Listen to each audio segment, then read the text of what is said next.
What is up, people? Welcome back to episode 17 of Almost Athletic. I'm your host, Sumner Darlington, alongside my cohort, co-host, and friend, Joseph Welch. Joseph, it's good to see you again. I've been seeing a lot more of you lately, which is good in person.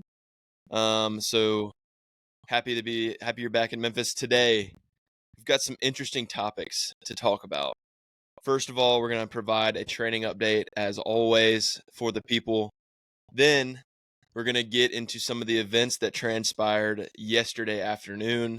If you're listening to this on Monday, we're talking about Saturday during a Trump rally when there was an assassination attempt on the former president we would like to get into.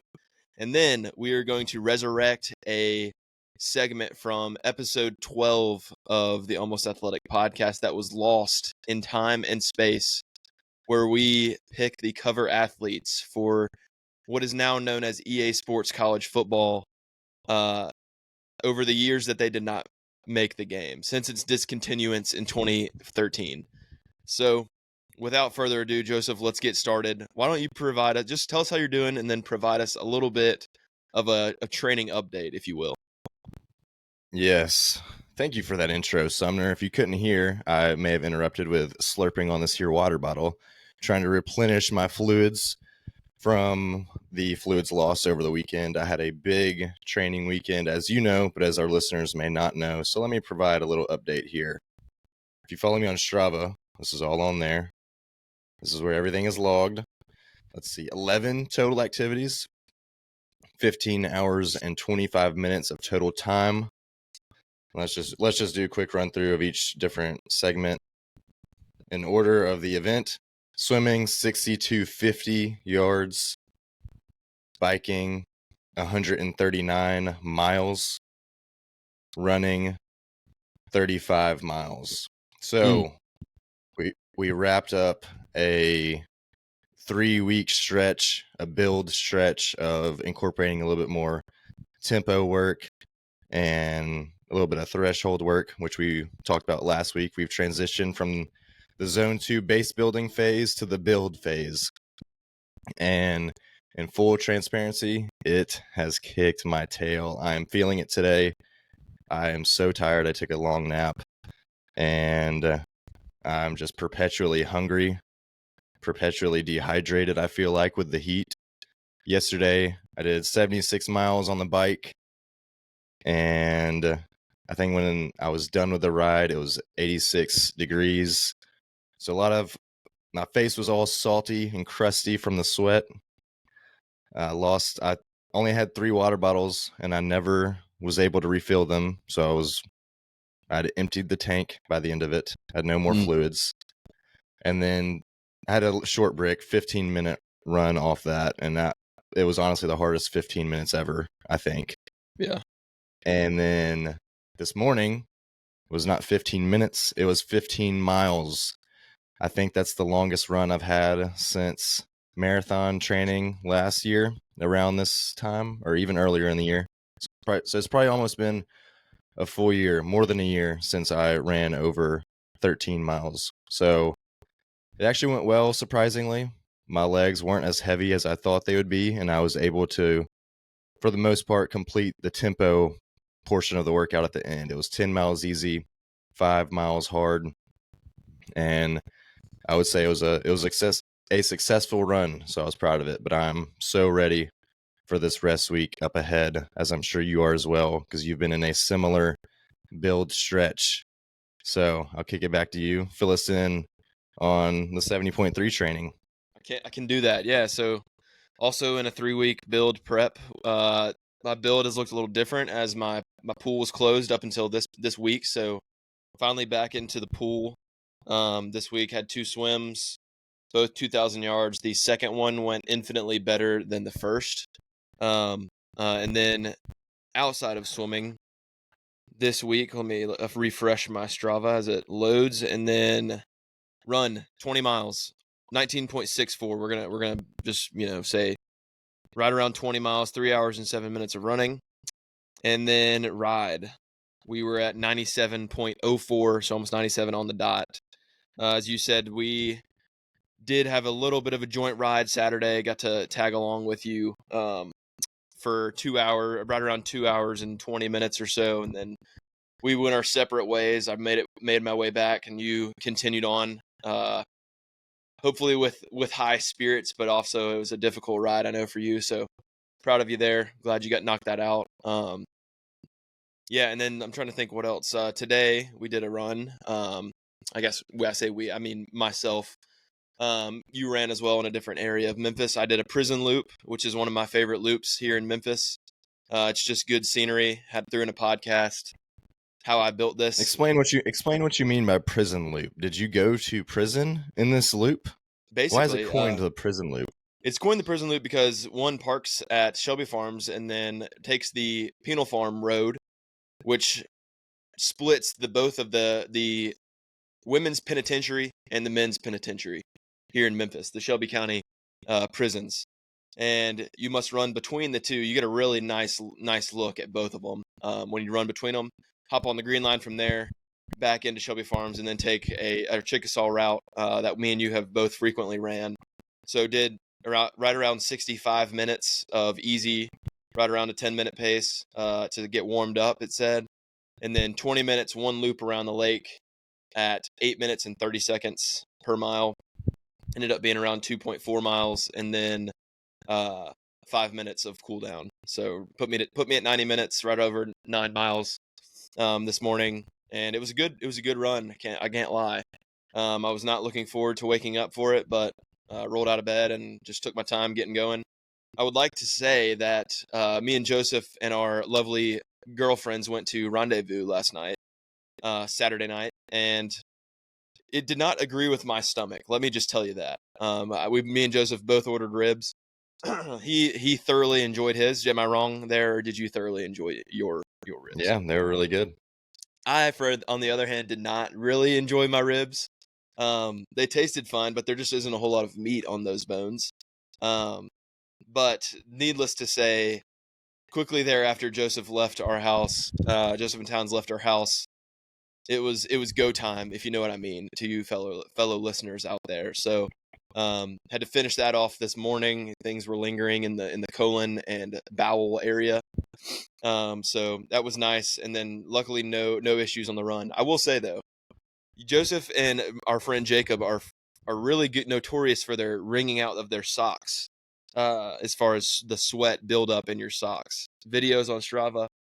I, for one, have never been able to do it, so I decided to give it a shot today. I was as sweaty as I could be. Tried to wring out the socks. Zero sweat came out. I mean, they were sweaty, but they're not nearly as sweaty as y'all's. I will say, though, if it were appropriate to wring out shorts, my shorts would probably, it was like I was just jumped in the pool. Like that's where my sweat seems to just, stay in that area. It never makes its way down my legs into my socks. So not sure, haven't quite cracked the code on the sweaty sock video, but maybe one day, maybe one day. Sumner, it's funny you bring that up because today was the perfect opportunity for me to wring out my socks. I was sweaty as can be. My shorts were a different color by mile 2 with the humidity. I mean, at the start of my run, it was 74 degrees, and obviously only goes up from there at 6:30 a.m. And when I got done, which my run took about 2 hours, 15 minutes or so, and I was drenched, and we can roll the clip. I wring out my socks today. I didn't post this one on Strava because I recently posted another clip. I figured the audience had seen enough, but yeah, I successfully was able to do that today. Well, I'm happy for you. Send me that clip, and we'll get it out there to the people on Instagram just so that they know what we're talking about. But yeah, right. So good week for both of us. Yeah, very much so. Looking forward to the rest week. And could not have come a better week, as we'll get into a little bit later. EA Sports College Football coming out for me on Tuesday because I bought the early access. For the general population on Friday, July 19th, which is also my birthday. So a nice little birthday present coming this week for me. So with that, we'll move into do you have anything else that you want to get to as far as training wise goes? Nope. Okay. We will talk just a little briefly about just arguably one of the most historical events. Where were you moments, at least of our lifetimes outside of 9/11, but I wasn't really, sentient yet for 9/11. I was, 1.5 years old. So I don't really remember, really anything about 9/11. Obviously I've watched documentaries in the past and it's some shocking, uh, you know, visuals there, but nothing like yesterday, that's for sure. So Joseph, I guess we should start with where were you when the shots rang out on former President Trump? Yeah, so I was actually driving to your house before we were to go eat at the rendezvous, like you said, and I was sitting at the light at Germantown Road and Trinity, and there was a text on my phone in a group chat that said check Twitter. And I'm always on Twitter. It's definitely my most used app. And I was just thinking, what in the world could this be? No context. I had no idea what it could possibly be. So obviously, I sprint to Twitter, and it's the first thing I see. It's all over the place. I see Clay Travis tweet, Trump has appeared to be shot in Butler, Pennsylvania at a rally. Prayers to him. That's all I see. And I think the first video I saw was just the clip of him feeling his ear and then falling to the ground, and then Secret Service members jumping on top of him.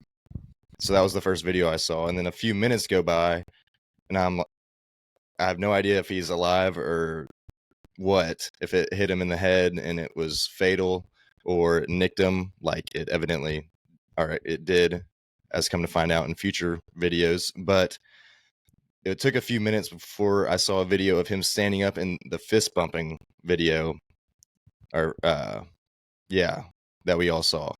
And I was thinking, so he's alive, so it missed him. So it was not a successful assassination attempt. But I'm driving and I have no idea what's going on. Can't really scroll on my phone. So I call one of my buddies who texted in that group chat and said something along the lines of, nah, missed him. We good. And so I had no idea what that means. So I called him to try to get a little bit more of the scoop. But yeah, thankfully he's okay. That's, like you said, one of the craziest things to happen in our lifetime outside 9/11, which I also not sentient in September 11th, 2001. I was 1 year old. So I don't really remember that taking place, but I never would have expected for this type of event to happen during my lifetime. And I was shocked, and I'm just glad he's okay. And prayers to the families who, I think one guy died in the audience, and then maybe two in critical condition. Yeah. So prayers to those families. Yeah, it was crazy. I also received a group message that said, "Now we're shooting at Trump, SMH," and I had no idea that he was even giving a speech anywhere.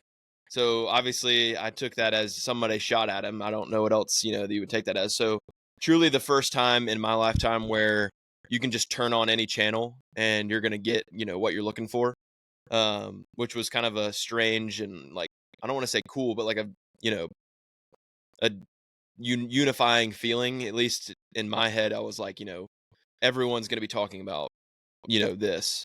So turned on the news. Obviously, they were live streaming the whole rally.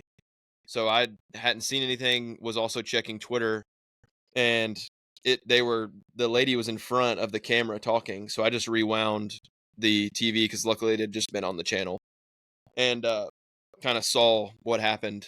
Saw the fist bump, but still didn't know that it was like. You listen to it and you're like, yeah, that's a gunshot. If you've ever heard a gunshot before, but just kind of confused, obviously.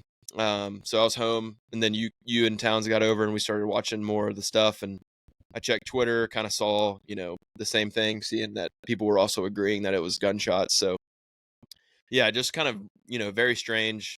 Um, you know, by the grace of God, he's still alive. I don't either. You never want to see that on either side, whatever side of the fence you're on. Never any room for violence in the political atmosphere, and obviously kind of a scary thing to think about. So seeing some of the reactions today and just kind of full landscape view of kind of what happened is pretty interesting. So we'll see kind of what goes on. I mean, hopefully he can make it to the election. That's kind of the goal. I mean, you would think that if there's one attempt, maybe there will be more. They didn't get him, and so obviously somebody wants him dead. Hopefully it's not everybody. Yeah, I guess we'll just see what happens. But very, very Yeah, and scary this is moment. kind of I don't know if you want to touch on this subject in the podcast for the whole world to hear, but what are your thoughts on the conspiracy theories of the Secret Service members? And you can see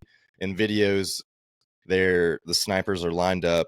It Yeah, appears they have the suspect in the scope, and they don't shoot until the suspect shot first. What are yeah. your conspiracy? Do you believe? Because I think your brother, correct me if I'm wrong, is a conspiracy theorist in some ways. A little bit. I mean, everybody's You probably a little bit.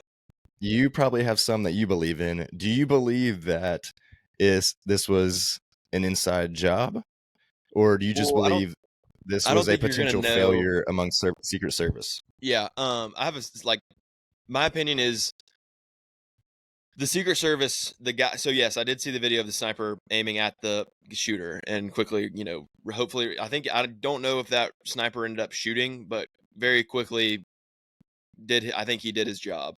And so the rules of engagement for the military, for the CIA, and for obviously the Secret Service is do not fire unless fired upon. So that part, Is that the though? yeah, like the response factor was I correct. don't Like think it that is. guy, put yourself in the shoes of the guy on the building aiming at the shooter. You shoot that guy, and it turns out that guy is just, and obviously in revisionist history, we know that guy had a gun, but that sniper maybe the guy has a telescope, maybe the guy has a fake gun, maybe the guy has anything. So I'm trying to put myself in his shoes. He's obviously looking at the guy in the video of him, probably not thinking to himself, I need to wait to let this guy shoot before, like, I shoot Trump before I shoot him back because I'm being paid to do so. I don't think that by his body language and by his reaction that was the case. I think it's very obvious he was looking at the guy and he was caught off guard by it. I don't think he expected anything to happen. Um, Now the part about him having How can access you to a expect nothing building, to happen when there's a guy on a roof with a freaking rifle aiming well, at the former president like I and said, presidential? he might not have known that. I'm giving him the benefit of the doubt to. It's 150 yards away, a football field and a half, and he's looking through a freaking lens. He can tell Well, exactly what's there. I know. Well, you don't know. I mean, has anybody talked to the guy? I mean, you don't know. So, and then the part about the rules of engagement, that is true because if any of y'all are familiar with Lone Survivor, Marcus Luttrell, in his book, gives a full debrief on the rules of engagement and talks about this very same scenario kind of that happened with him and his. You got the book up there? Yeah, great book. He talks about the rules of engagement a lot and how the group of Taliban fighters with goats walked up on them. They were thinking about, their options were let them go, tie them up and leave, kill them, like all the things. And there was no, black and white answer to that problem, just like this one. And so I don't know. I'm going to I probably have too much faith in the government. So I'm going to just say now the access part and the, letting somebody get on a roof 150 yards away from the former president, who's the leading candidate for the presidency, and all of these people shouting, "Hey, there's a guy on the roof with a gun," and no one doing anything about it is obviously, a little sketchy, frustrating, and maddening. But the guy on the roof, I have zero issue with his act. Like it put me in that situation. I'm probably doing the same thing, if not nothing. I mean, I don't know. But that access and stuff like that is obviously a little weird. So I'm sure more details will come out about that in investigations moving forward. Yeah. I mean, I definitely think it was a failure on, I mean, this couldn't be any more obvious, but a failure of letting the shooter gets so close and with a rifle and not securing the area and all that. And I don't know. Who knows if what you read on Twitter is true at this point? There's so many different things floating around.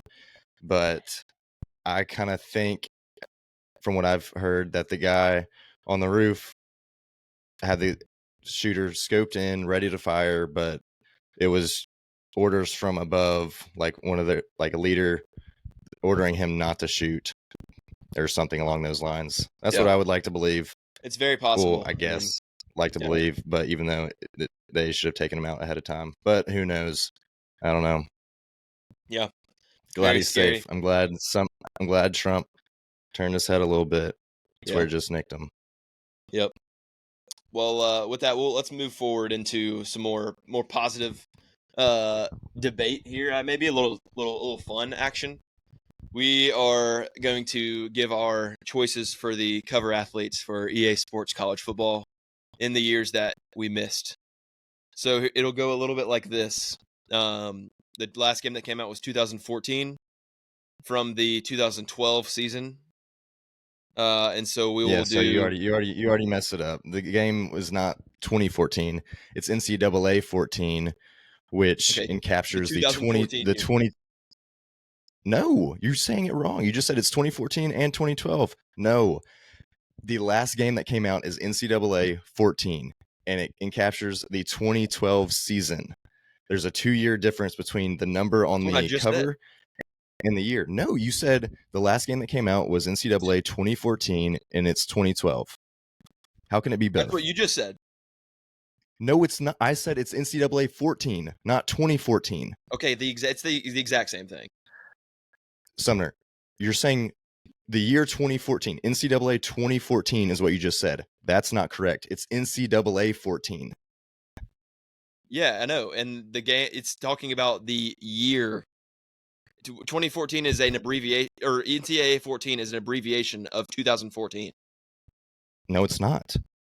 Then why was NCAA 2007 the 2007? It wasn't abbreviated. The first game that I had was Reggie Bush on the 2007 cover, and it said EA Sports Football 2007 or 07. I don't think that's right. The first game. I can go. I will go get. I will go get. Number I will 7. go get the game. I'll go get the game right now.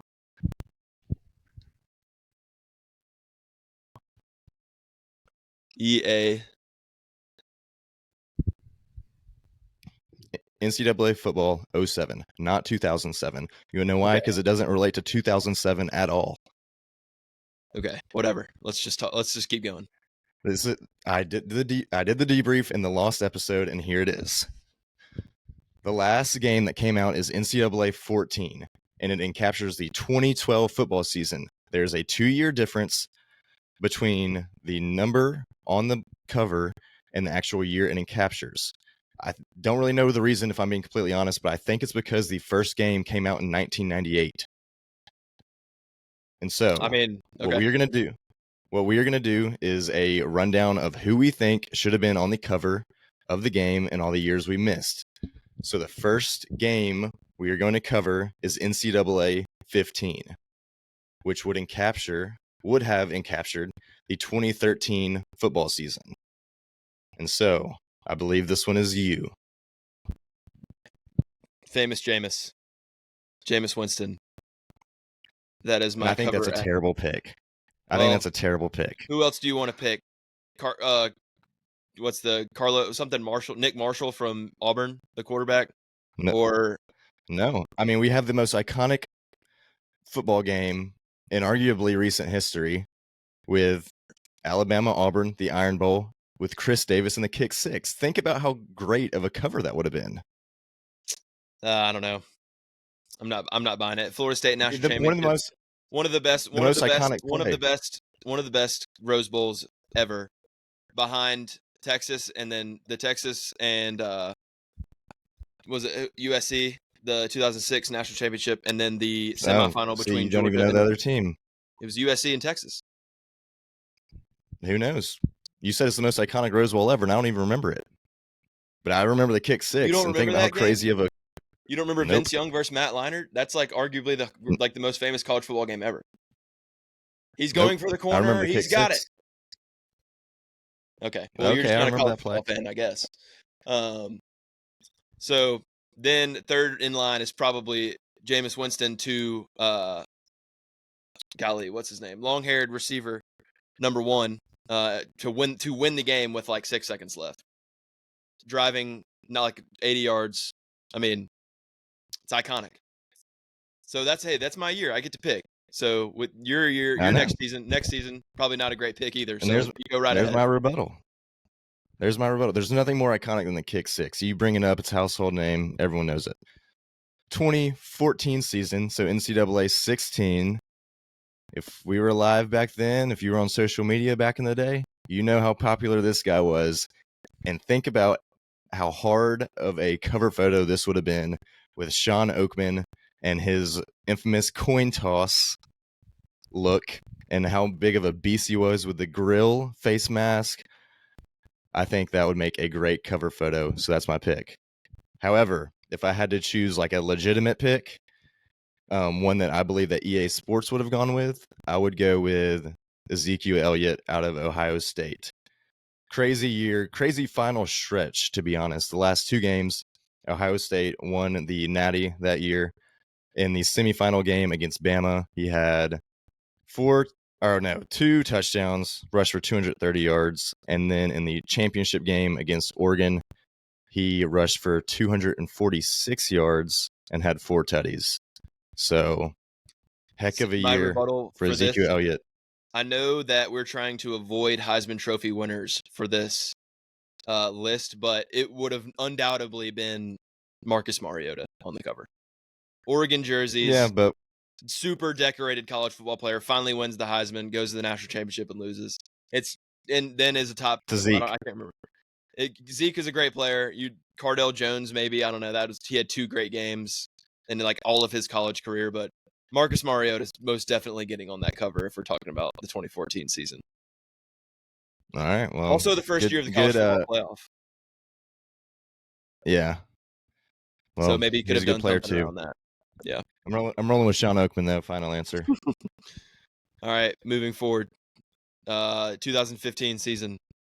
Christian McCaffrey. He was the Madden cover. Is he the Madden cover this year or last year? I can't remember. I think he's Might as well be every year. I think he's the cover this year. Best running back in the league now. Looking back, probably should have won the Heisman. Unbelievable years at Stanford. I mean, what else can you say? Christian McCaffrey, AP Player of the Year that year. So that's an easy pick for me. It seems like Christian McCaffrey is the guy. Deshaun Watson was also Yeah. probably up for consideration, but the guy never won a Heisman.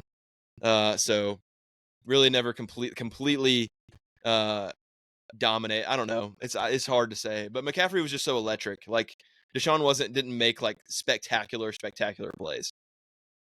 Christian McCaffrey Yeah. made people miss, took punts and kicks back, weapon out of the backfield on a pretty bad Stanford team. So, I mean, Oh, obviously, they don't. were really good Hey, with McCaffrey, but you take McCaffrey off that squad, probably not a 10-win football team. and they have Keller Chris at quarterback. Don't hate on the guy. Yeah. So yeah, Christian McCaffrey, probably could have used him for a few different years too. Great college career, but in 2016, I'm gonna go with Lamar Jackson out of Louisville. He actually put up video game numbers. He might as well already been in the game. 3,390, 3,390 yards passing with 30 touchdowns in the air, along with over 1,500 yards rushing and 21 rushing touchdowns. Man was electric. He, like I said, put up video game numbers. Obvious choice for NCAA 18. Yeah. Can't disagree with you there. Lamar is an absolute stud. How people saw Lamar play and then picked like Sam Darnold over him is beyond me. So with that, I could not agree more. Moving on, 2017 season, Baker Mayfield. I think he's like Johnny Manziel 2.0 in my head. Great career at Oklahoma from walk-on to Heisman.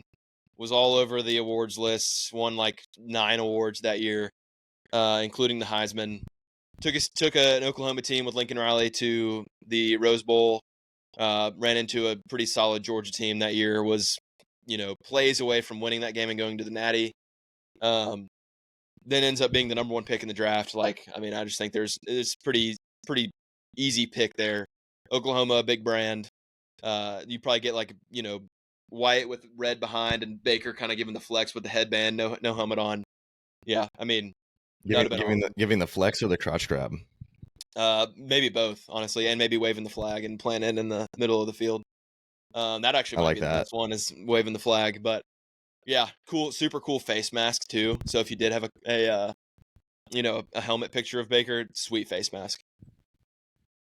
Yeah, I'm not gonna lie. I try and rebuttal some of your picks, but I love Baker. Yeah. So I'm not gonna have any dispute there with you. So moving on to 2018 game. Let's see. This was I didn't really like this year. I don't like how this was my pick. Not much to choose from. I mean, we had Darrell Henderson out of Memphis, almost 2,000 yards rushing on the year. Quinnen Williams, Tua, but you could argue he's replaceable. Jalen replaced him in the SEC championship when he went down. So for this year, I'm going to go with Kyler Murray, another quarterback out of the great state of Oklahoma. And I did some research. He kind of had some crazy stat lines, I'm not going to lie. He had a 69% completion percentage, 4,300 passing yards with 42 passing touchdowns, and only 7 interceptions. So a 6-to-1 touchdown to interception ratio. He took care of the ball. Not only that, as we all know, with his small little legs, he likes to run around a bit. Around 1,000 yards rushing with 11 touchdowns. And like I said before, I think with my picks, I try to think of who would make the great cover photo.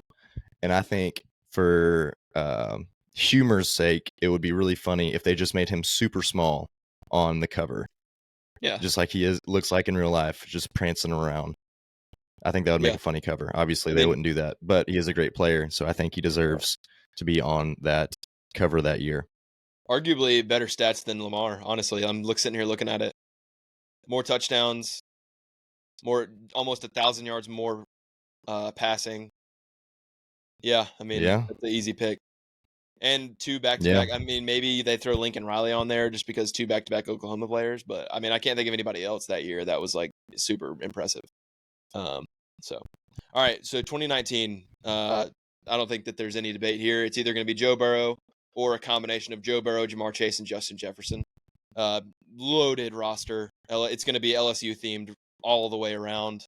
Can't wait to play with Joe Burrow in the new game coming up because there are going to be some throwback players in the game. So probably the easiest one on this list is Joe Burrow and the LSU Tigers. Whoever you want to throw on the cover. That roster is ridiculous. I agree. 2019 LSU, arguably one of the best teams in college football history. And I would love if they did an all 3 sort of thing with all 3 of those players. Have a little, I don't know, mashup. You know how they do with the graphics. Yeah. And to be honest, in 2020, the year of Alabama, I would do the same thing, I think. I would throw Mac and Devontae on there. As you know, I'm partial to quarterbacks. Devontae won the Heisman that year, but who gets him that ball every time? Mac Jones gets him that ball every time. And so 2020, I think they throw both of them on there. Maybe even Nick Saban, who knows? So I was going to say that year, I think you have to have Nick Saban, Mac, and Devontae because that's the year Nick Saban passed Bear Bryant for most natties. So I think it's major Nick Saban in the middle, and then maybe Mac and Devontae kind of in the background. I think that'd be a sweet cover. Yeah, I think that would be great. I love that idea. Also, I will throw this in there. Trevor Lawrence, same how you are with Jameis Winston. Trevor just didn't get the respect he deserved, I think. Never won a Heisman, always an elite player, but just wasn't considered the best that year. Yeah. So there's an argument for him, but I think you got to go with the Alabama boys. Yeah. I think Trevor would have been, if Trevor didn't run into LSU that year, because Trevor was so good his freshman year. He was good his sophomore year, but the team, the Clemson team was so much better. His freshman, well, wait. So they won, his freshman year was 20.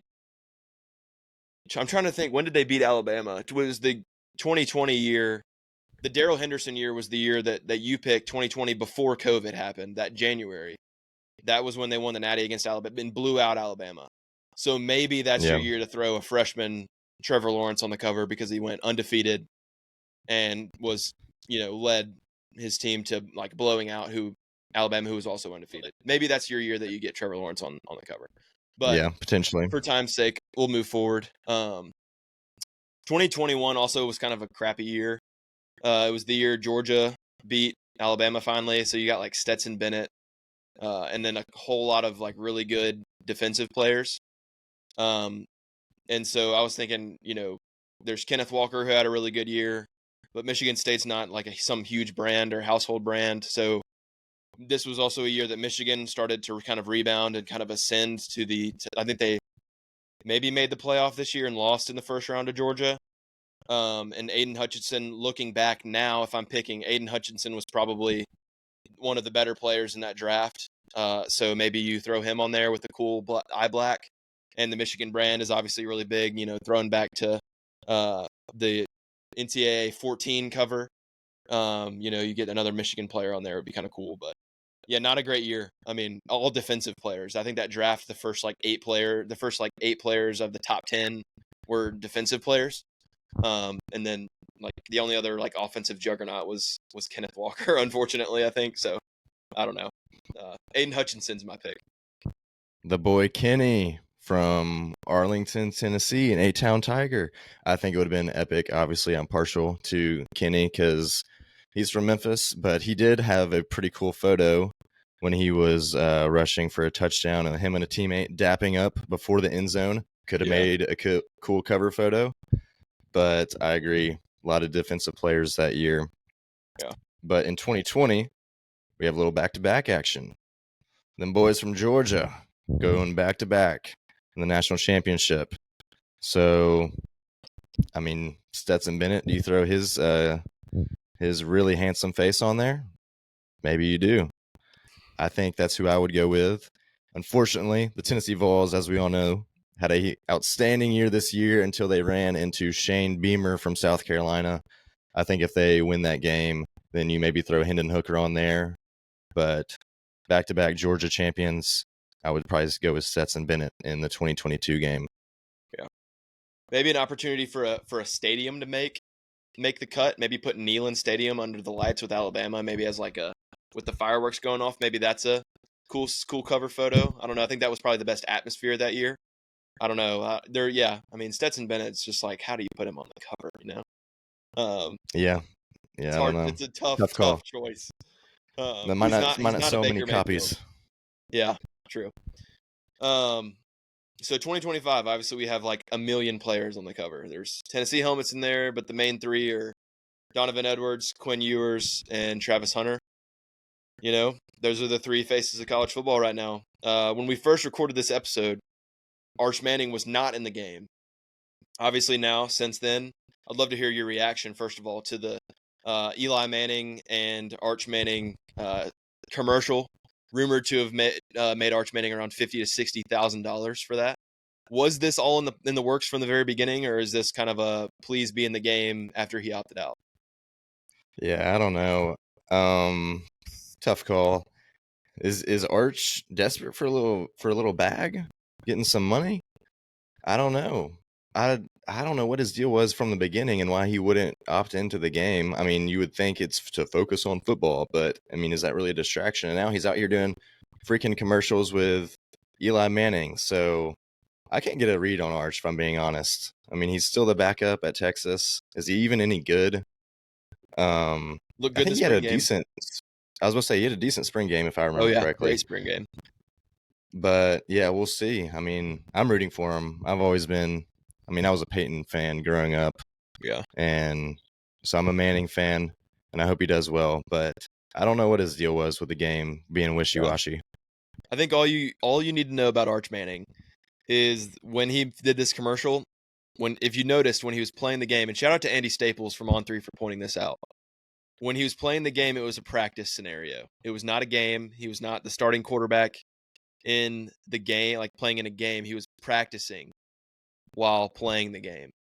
And he said, are you sure this is a good idea, Uncle E? And Uncle E was like, yeah, it's the best way to prepare or whatever like that, to make a joke about playing the game too much. So I think they're just playing their cards correctly when it comes to NIL. That, like, obviously, the Mannings play everything perfectly. And whoever his agent is, I'm sure he's got some NIL agent. It might be Jimmy Sexton for all we know. They are using the leverage that he has as a insanely popular college football player who has yet to play a down of, or maybe he's played a down of meaningful football in college football. He's so far played his, name, image, and likeness to the best degree possible for him. So that's my take on it. I think it's a good move. As much as I could, hate it, I don't. I think it was a great move. So that's my Well thoughts. played, Arch. GG, Arch. For real. You know best. I'll never question you again. For real. Well, that's an episode All right, brother. right there. Take us home with a good word, Sumner. You got anything from today? From La I Iglesia? think it's an obvious, let's just pray and think about our leaders, pray for unity in the United States, and that there is no more attempts on life for any political figure in our lifetime. I think ever since yesterday, the likelihood of that happening has gone down. I think that will probably happen again in our lifetime, but I am going to hope and pray that that never happens again. Obviously, prayers to the families. I think the guy's name was either Corey or Carlos that lost his life yesterday. So prayers to his family. And then hopefully the two other people that are injured can make a full recovery. But I think that's a good place to leave it for the day. All right. Good word. I agree. All right.